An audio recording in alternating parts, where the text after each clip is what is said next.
Hey guys, assalamu alaikum, hello, hi, and welcome to Cooking is Fun with Firdaus. And today we are going to see a recipe that is very much connected to beach and some memories from childhood. I'm sure many people have beach memories, especially childhood memories of beaches and all that stuff. And because of this lockdown, we are at home, we are not able to go to the beaches, we are not able to spend some time over there looking at the beautiful waves around and looking at those beautiful birds around us and all that stuff.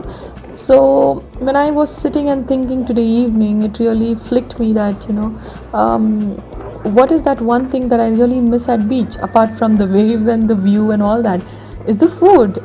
See, I'm from Chennai, and in Chennai there is one favorite spot of mine where I go whenever I visit the beach, and that beach is Marina Beach. It's called Chennai Marina Beach, and the spot which I visit is the Sundal stall. People have lots of stall over there, and I'll show you some pictures of our Marina Beach, and let's see the pictures. Here, this is the balloons and the fishes which we eat there. Literally they cook the fishes in that way, and we love those fishes. And then also this horse riding, lots of scribbling on the sand.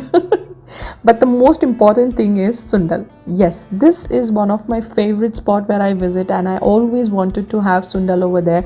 And you will not believe me, it's really mouth watering even when I'm telling it now, though I had it already after making in the recipe, but still I'm just drooling out when I see this. So this has been my favorite recipe and I just love it. So I thought, why not I share the recipe with you all, and many of you from Chennai who are watching the video right now, I'm sure you can relate to what I'm saying. And here you go, this is recipe dedicated to all my Chennaites guys. Love you all. Let's start with the recipe now. Guys, to make this Marina Beach Sundal, I need yellow peas. So I have soaked these yellow peas. This is around 3 cups of yellow peas, and I have soaked this for about 8 to 10 hours now. And once these are well soaked, I'm going to use pressure cooker because if I want to cook it in a normal pot, it will take a lot of time. So to a pressure cooker, we'll add around 9 to 10 cups of water with salt, bay leaf and a cinnamon stick for flavor, and just mix this. Add some oil as well, not to stick to each other even if they are overcooked. And then we'll just add the chickpeas, drain the chickpeas and add, and close it. And so this will take at least 2 to 3 whistles in a medium flame. Moving on, I'm going to make puris for my sundal. So here you go, in an air fryer. I'm just adding store-bought puris to it and air frying them. There you go. You see the beautiful puris are getting air fried, and it's going to be ready in no time for me. Once this is ready, I'm just going to set this aside, and while I'm just going to check on the pressure cooker. It's cooked. It's like the pressure is released. So I'm just going to open it up and let me check on the chanas. Beautiful, right? They are absolutely cooked at the right consistency which I'm looking in for. When you smash it, you should be able to smash it. It should not be too sticky also. Now I'll just chop 1 large onion finely, 1 large tomato finely, and I'm just going to grate 1 inch ginger. Let's start making in the sundal. I'm going to use an iron kadai because traditionally these guys there in the stall, they are using kadais only to make it. So I want an exact flavor of what I'm missing right now.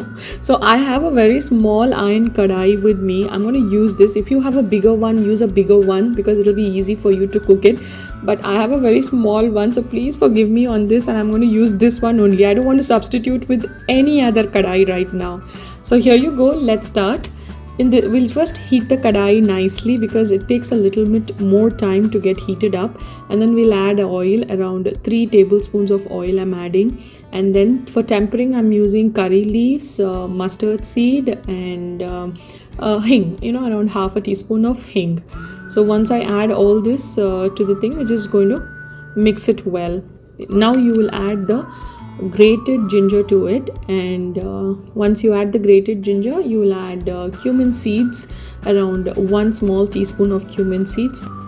Here I'm adding half chopped onion, the rest half I'm keeping it for garnish, and quickly I'm just going to mix it well because once the kadai is well hot enough, it will start burning then.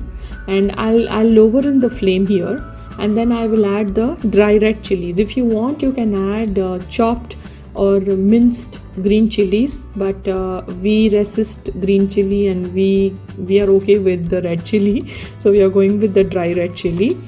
Now mix this well together and then add the chopped tomatoes to it, and then 1 teaspoon of red chili powder, half a teaspoon of turmeric powder, half a teaspoon of coriander powder, and if you have curry powder, add that as well. Once you add all these powders, just mix all this together and let it cook for at least 3 to 5 minutes in a medium to high flame until everything is well combined and the tomatoes are well cooked along with the onions and all the masalas. Once you see it's completely cooked, now it's your turn to add the boiled peas to it. Now add the peas and mix it. Don't see this, I'm going to close my eyes because it's so tough to mix with this small kadai, but still I'm going to do it. So mix this well and then add around half cup of water, close the lid and let this cook on a very medium to low flame for about 15 to 20 minutes. Maximum you can cook is up to 30 minutes, so that they get well boiled, well cooked, and the flavors are going inside it. And after 30 minutes you can check on these peas, but just keep checking every 2-3 minutes so that they don't burn. Here I'll add chopped coriander and then mix it well, and you can see my beautiful sundal is getting ready. I'm just waiting to eat. Okay, now it's beautifully cooked and it's ready to be served. Very simple, right? So for serving, I'm just going to add some puris and then pour the sundal over it and garnish it with some chopped onions and also a little bit of lemon flavor, so some chopped coriander and some lemon over it with some sev puri. Very important, guys. Okay. You get all this easily here in Lulu or Haridas Nancy shop, and there you go. That's my delicious saffron tea to be had with the sundal. Now let me add some saffron strands to it. They look more delicious. Okay, there you go. Now beautifully deliciously made sundal is ready with saffron tea. So we are going to enjoy this today for our tea. What is special at your home?